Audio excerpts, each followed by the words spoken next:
here that are like, wow, we can do better than that. And so this system was made for the station here.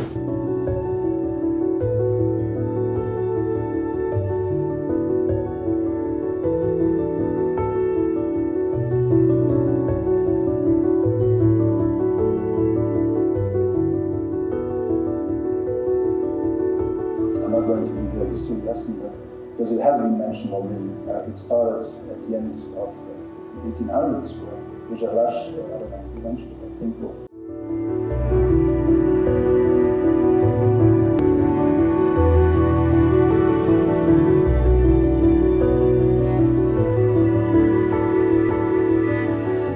To wrap up, self-sufficiency for water and energy is possible. It can be done. No miracle is needed. All the technology necessary is available.